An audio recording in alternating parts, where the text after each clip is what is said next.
As we are out here doing another episode of Trail Talk, we are out on Sliplock Gulch. Today we're with Justin Kee of UTVPros. We're going to obviously go through this sweet expedition that we're riding in and what went into that, and also, how UTVPros came about and what they do for building sweet rigs like this that are tempting my checkbook. Yeah, they're pretty cool. It's fun to get out here and, just have something different. Like, we're always trying to push the envelope and build the next coolest thing. Yeah. So how did you get into side-by-sides? Like, we can get into the UTV Pro stuff, but like, how did you get into this? Like, I've interviewed a few people. Very few people are just like, wow. Very few people I've interviewed have just jumped in and said, wow, I just want to go buy one of those, and then like had it turn into something like you've got. So what was your journey like? So I always grew up, in the sand dunes. So I grew up in Salt Lake or whatever, and we, I was big dirt biker, so always riding dirt bikes and stuff. And, going out, my dad always had, a lifted golf cart, and then it went to the Rhino. And so he actually had a stereo shop, and the first machine we had was that Robbie Gordon Razor 800 four-seater. So we had the four-seater, and it was pretty cool, but wasn't sold on it yet. And just as the story goes, with age comes a cage. I wrecked pretty hard with my first kid on the way, so wrecked my dirt bike. Wife was like, "No, we're done with this," and so just kind of got out of it for a minute, and she's actually the one that talked me into buying the first one. We got a 2014 Razor 1000, and so just kind of fell in love with it. Started, coming down here, end up moving here because of it, and it just took me on a whole journey. So as we started getting more and more into it down here, trying to build it myself, there's no good shops, and everybody's going to Salt Lake or Vegas, and just it's like, man, this is a great place, and there's no good shops, and quit. Well, I was working in the oil field and decided I had a rental house up in Salt Lake, sold it, and funded my adventure that you see now. So that's kind of crazy, man. Yeah, that's kind of a wild journey, to be honest. Yeah, not typical, but I always knew I wanted to be an entrepreneur, and so I just never found my foothold of what I wanted to do. And I actually tried to, when vaping first got big, I tried to start a vape shop, and that was pretty difficult, and really wasn't passionate about it. And so, but I'm definitely, this isn't just for, this is a major passion for me. And, we go desert racing, we're, out here rock crawling. I love all aspects of it. So, yeah, you could say, the vape shop wasn't really your passion. Yeah. Just looking at the stuff you guys build, you can kind of tell that this is more aligned with your passion for sure. Yeah. That's kind of interesting that you moved down here for this. And I think it's kind of unique to this area. What I find interesting is that so many people are transplants. Like, I think most everybody I've talked to is like, yeah, I lived here, or I lived somewhere else, I wheeled here, and then I was like, I'm just going to make this my life, and then just came here. Right. And I think that brings like a really hardcore group of people together, because they've obviously made the big sacrifice, jumping out of the oil field, stuff like that, giving up their life before to come here and be in Sand Hollow, it's interesting you say when you were starting building them, you didn't have there wasn't a good shop around, or there wasn't, as many people doing it. Because in my mind, I just picture this as being off-road mecca, and I'm like, why wouldn't there have just been stuff here for forever?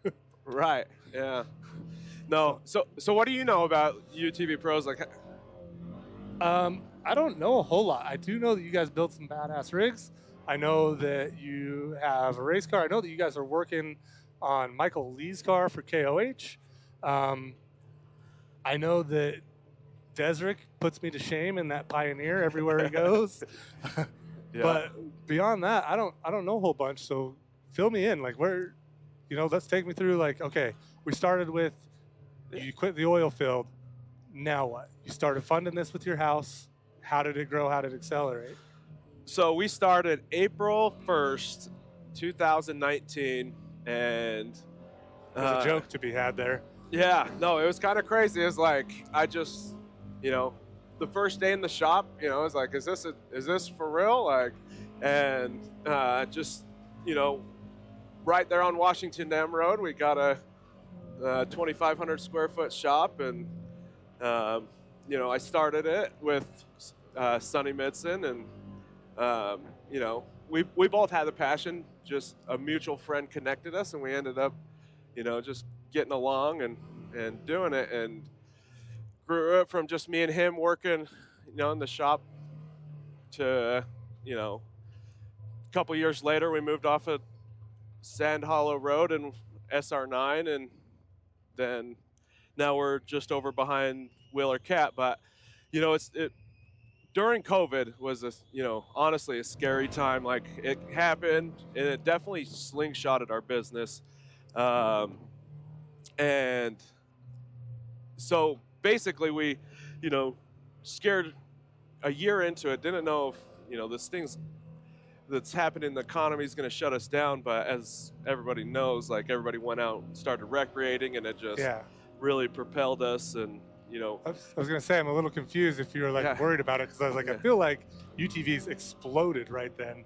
Yeah, we had 2 weeks of nobody coming in the shop, and it's just like, I don't know what's going to happen. And then, everybody realized, like, it's, not the apocalypse. We can still go out and have fun. We're just not going to the restaurants and traveling anymore. Yeah, we pack our own lunch. Right. And so, just from there, like, it just kind of all got put together. We couldn't get cages. They were taking, 2 to 3 months to get one delivered. And so found Carter. He's our head fabricator, and he came on with us, 4 years ago now. And, we just started the fabrication, and, started wanting to build a race car. So we, fabricated a race car, started racing, and then, it's been a wild journey. Yeah. Did you start, so when you started, were you guys just building cars? Or, because now you guys, you sell a bunch, you have a bunch of, accessories and stuff that I see that you guys carry. But when you started, you were just like, bring me a car, I'll fix it. Bring me a car, we'll build this to it, type of thing? Yeah, literally, it was just kind of just the oil change. We were repairing them. I mean, we knew how to work on them. So before I started this, I built the 2018 Razor XP, long travel, did all the stuff, and we actually, me and my friends, started a little YouTube channel, and it was all out of passion, right? And so then we knew how to build them, work on them, but started with some rental companies and just whatever we could service, and just being friends with everybody in the our group brought them over and trusted us to build them, and then we just developed into a one-stop shop. Yeah, that's awesome. I wonder if we want to take a different route. We got the 4x4 Jamboree going on down here. I forgot to mention this when we started, but thanks to Cardo for providing communication for us in the car. You can follow along with this ride on Onyx. I'll post the link with the video. But as I just mentioned, we are down here literally at the time of the Winter 4x4 Jamboree, which is awesome because there's a bunch of sweet rigs down here. But on one hand, it's cool. On the other hand, 40 Jeeps on a trail kind of plugs it up. Yeah, so we're gonna slow. We're gonna skip around them, I think. So you got started. What was your first like big break or something that you realized? I don't know if it's like a vendor that came on, or like somebody that you signed with as a distributor for, or was it just bringing on Carter for fab? What was one of the bigger things that you feel like kind of pushed you guys into what you have now? I don't know, like, it all just kind of blends together for me. But I mean, coming into it, pretty shortly into it, we were fortunate enough to help Hori. He's a Japanese racer, and so he came over, and we maintained his car. He'd fly in and race, and so like that was kind of my first like indication that like, God, we're really doing something awesome. We got people flying in from Japan and shipping cars over. We built a couple cars and shipped them to Japan. It's just pretty cool to see our stuff from not just around the country but going around the world. Yeah, that probably was like a, oh shit, this is real kind of feeling for sure. Yeah. That's pretty cool. So he was your first person you've worked with. What other, I mean, you've worked with your own car, obviously. What other racers have you worked with or built stuff for? I know you're currently working on Mike's car, Michael Lee, getting ready for KOH. Yeah, so, oh man. So our first customer, Darren, we built a full race car for him, and his first race was, oh man, we're gonna back up. I don't want to do this one. Yeah, Horseshoe Falls, for those listening, we're in a really capable expedition, but that's a bit of an obstacle, to be perfectly honest. Yeah, so we were out racing Vegas to Reno with Darren. Just finished his car as a 21 Can-Am X3, and the motor blew, so he got out of the car and was walking across the track, got hit and killed. So it's pretty tough, but and so we took a couple years off and kind of reevaluated how we were going to run our program, and so I haven't pitted for, or I haven't went out and supported somebody like that since, and so we'll get out there. We're gonna do it with Michael Lee, but I built Nate Hell. He's another big racer. He's from Salt Lake. Went out and ran the Baja 1000 with Mike Pratt from Salt Lake. So kind of cool. Just the whole off-road industry. Like, if you want to do something in it, you just reach out and put the effort in, and you can really do whatever you want in this industry. It's pretty cool how everybody just opens up and is willing to help. Yeah, well, it's such a growing industry, especially on the UTV side. I feel like right now, I mean, everything else is growing as well, don't get me wrong, but I feel like that, like, you guys almost couldn't have timed it better if you wanted to. That boom of everybody trying to get outside during COVID, I just feel like that was when we saw some real pushes, even from manufacturers. Like, the Pro platform from Polaris came out then. Just shortly after that, we ended up with the Maverick R, which, I mean, don't get me wrong, the XPs were awesome cars from the Polaris side, but like they were getting kind of long in the tooth, and I feel like there's a snap of like, okay, this is like more serious now. It's we had a little transition phase away from the Rhinos and the UTVs and the Gator style like farm equipment to now it's just like a full blown. Yeah, it's just, you can buy a full blown race car almost. I mean, you can buy the race prep ready Razor, I think.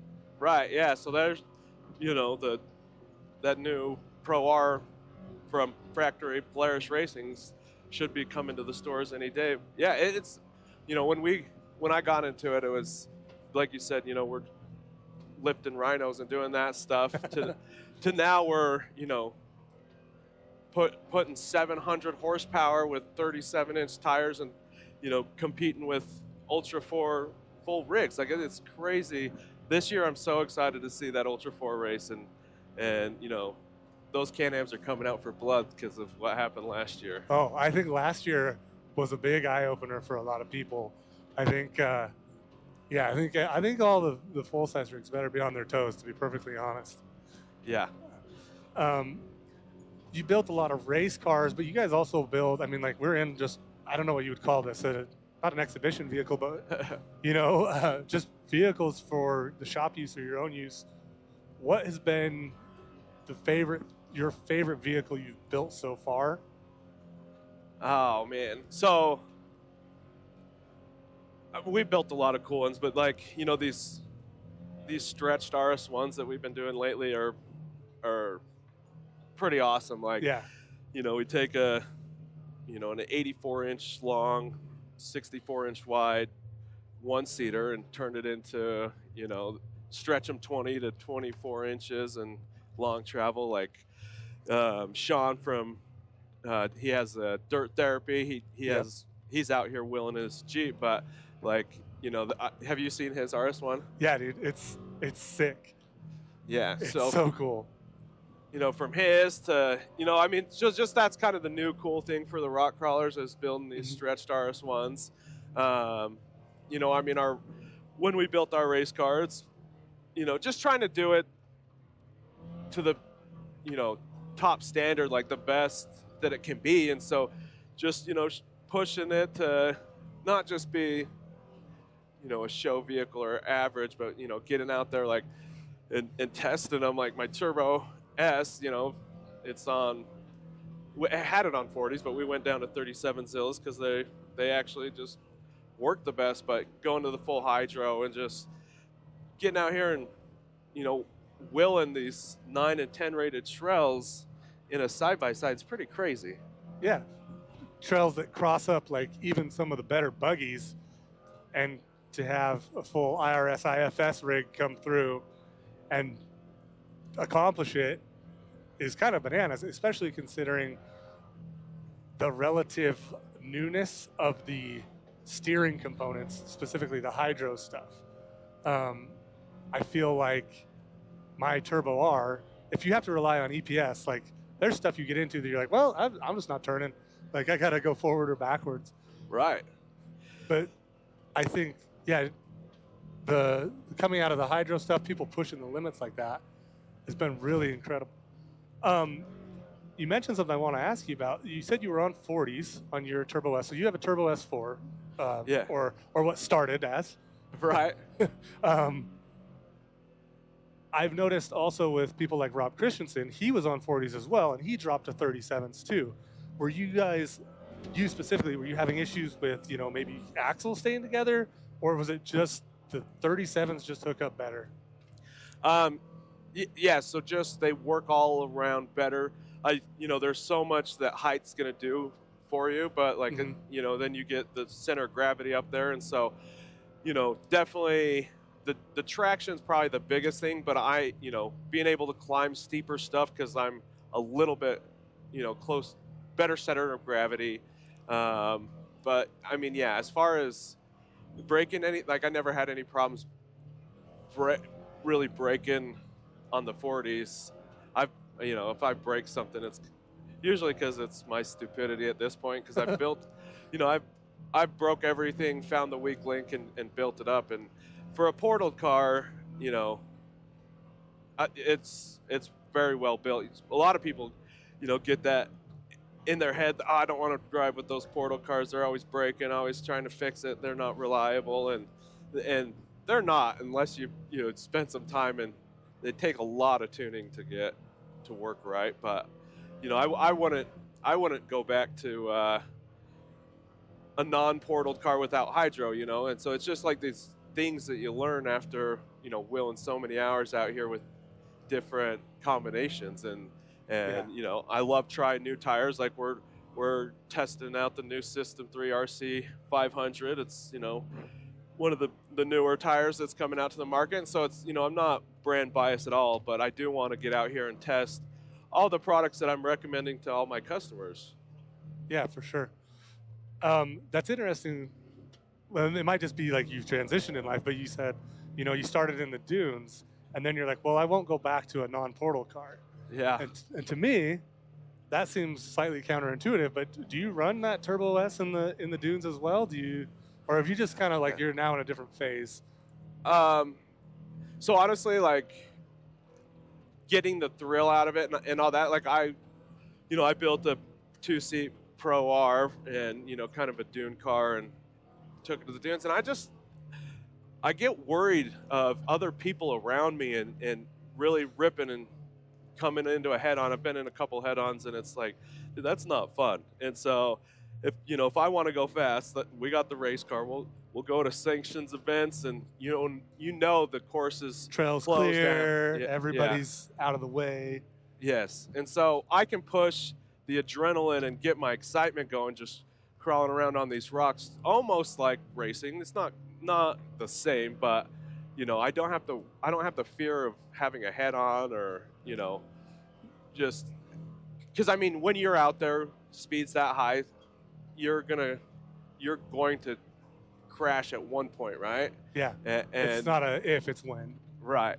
And I just have a lot more respect for it now, and so it's like if I'm going to do it, I'm doing full tilt, and I'm just going to go, get the race car and make sure we're safe doing it, Yeah, it's kind of interesting. I have some family members of mine. So I used to race like SCCA autocross.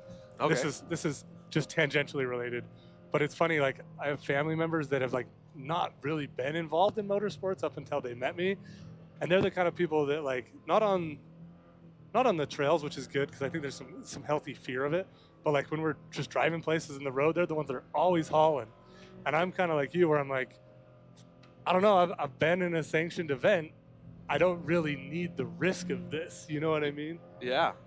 Like this is a different thing. Like I can go jump in an E90 BMW and chuck it around an autocross course or something if I want to feel that way.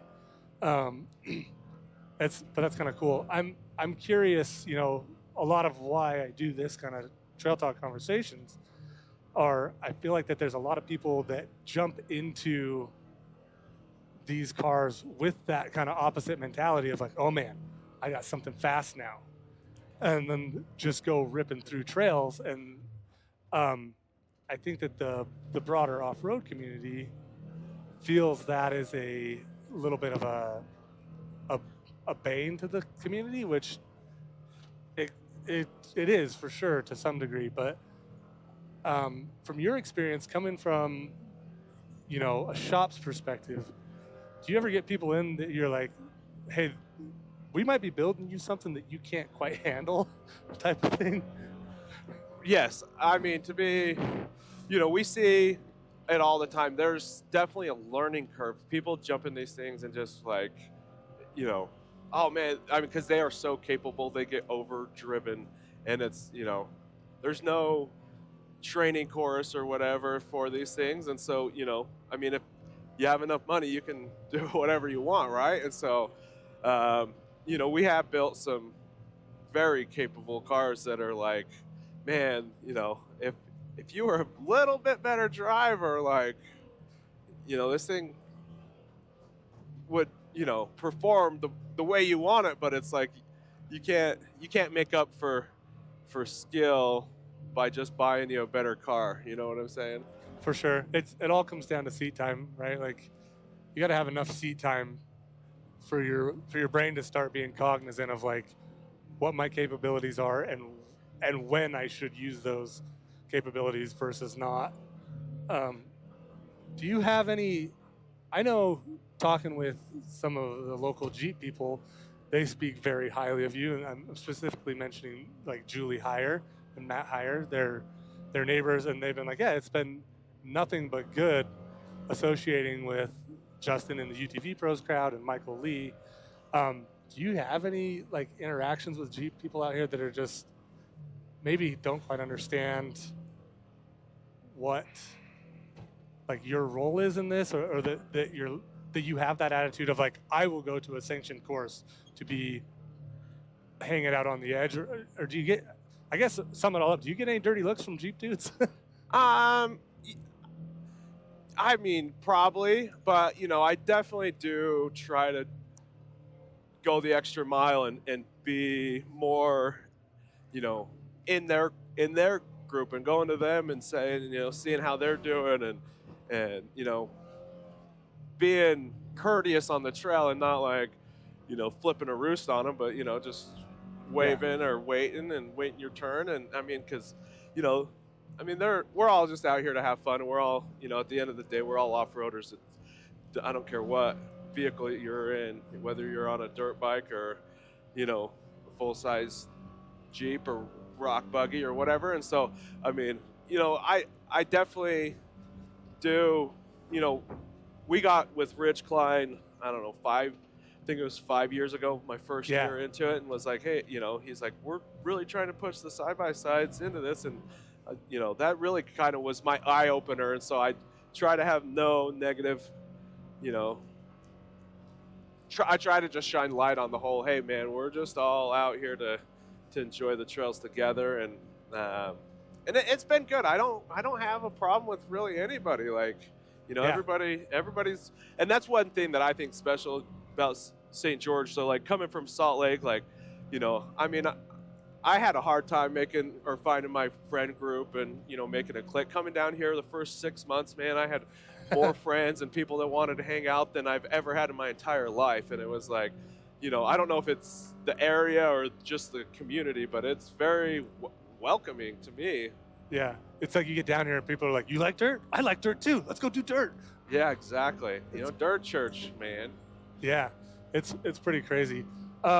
That is, like I say, it is a special place down here. I've wheeled a lot with, a Terex and, other side-by-sides up in Utah County with some Jeep people. And, there's definitely, I feel like a little bit more animosity there. But I will say overall, I feel like everybody's kind of like got it.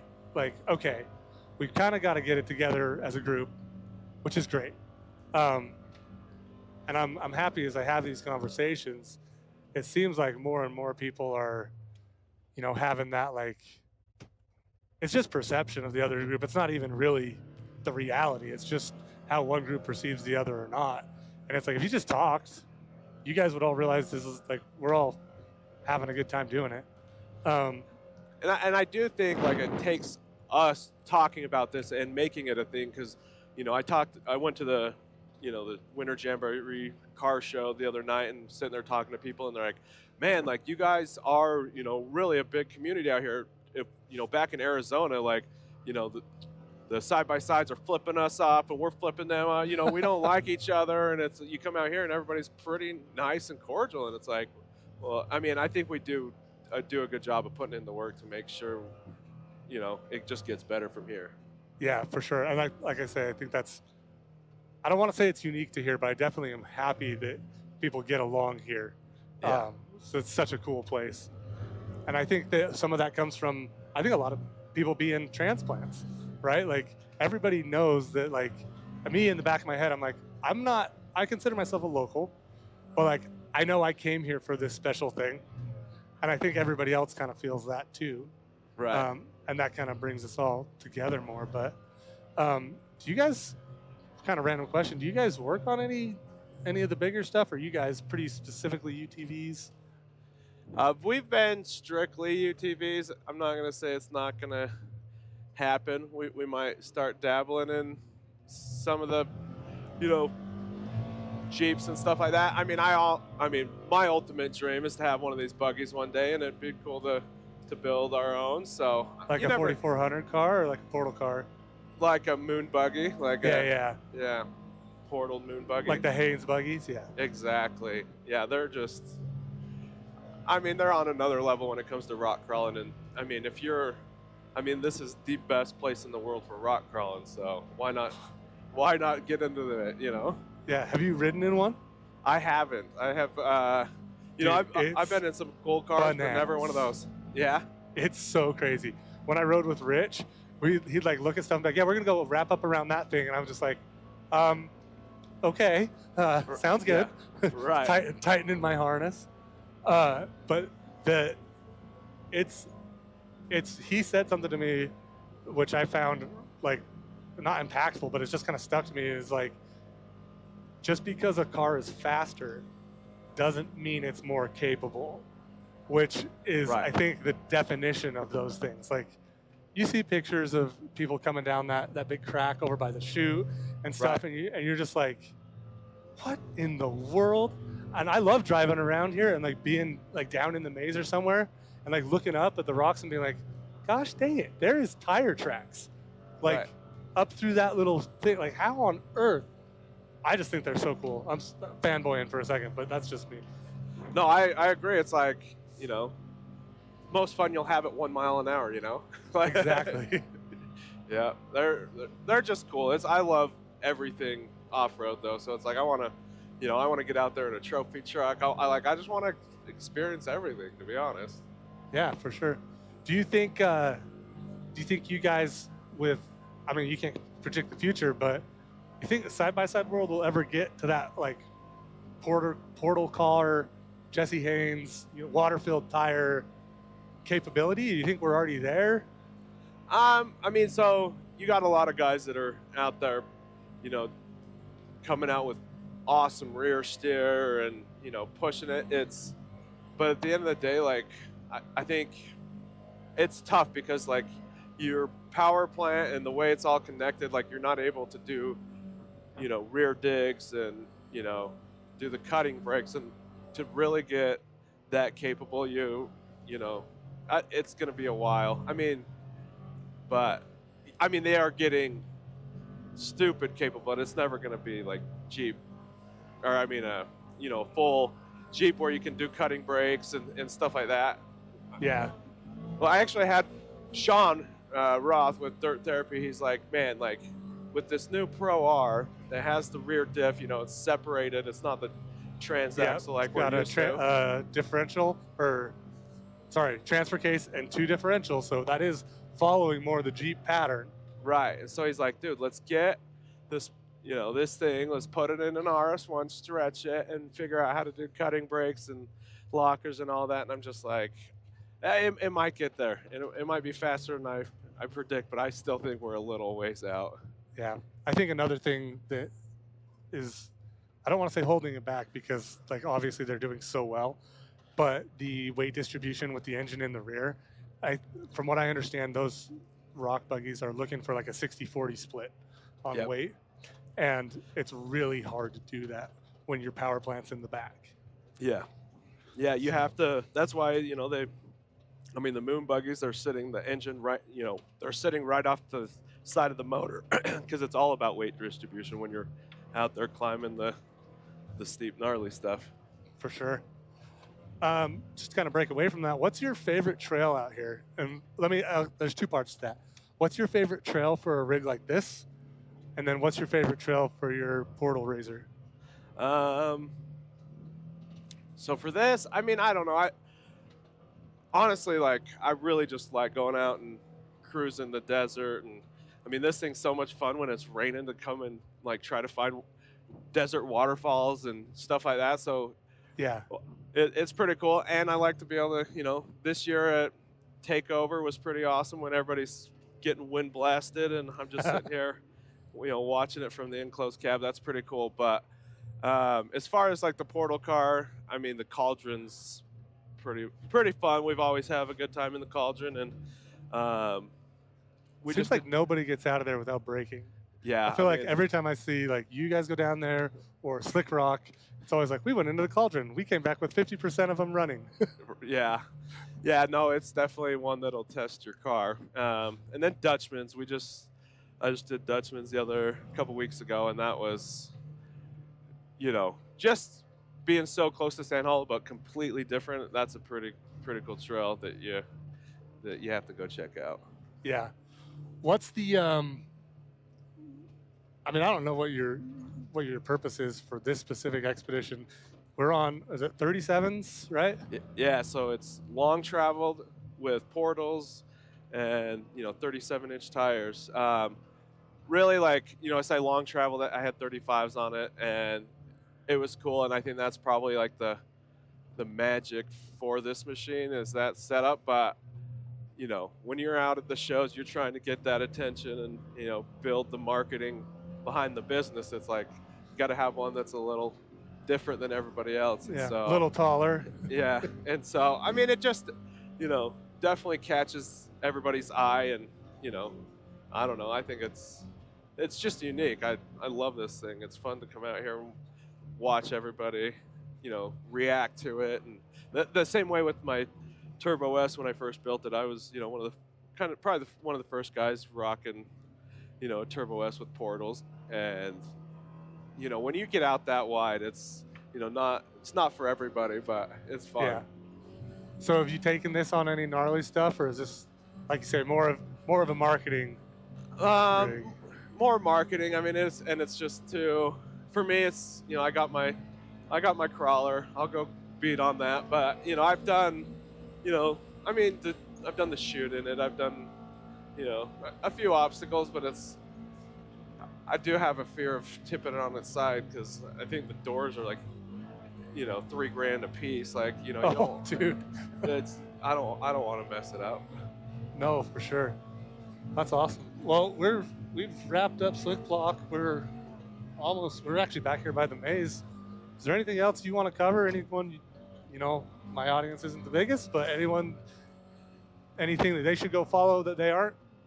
Yeah. So, I mean, you know, just follow us on Instagram or Facebook, and, you know, we're going to try to get, you know, out there doing monthly rides. And so if you guys do want to come out with us and ride with us, just follow us along, or, you know, send us a text, and we're going to start getting some group rides together. And I mean, besides that, yeah, if you guys just have anything UTV related, from shock service to engine builds to, you know, aftermarket warranty, you know, to your race car, whatever you guys want to build, we're here to make that dream come true. So Right on, man. Well, thanks for coming out and chatting with me. Thanks for, again, pushing my checkbook towards an expedition every time I get in one of these things.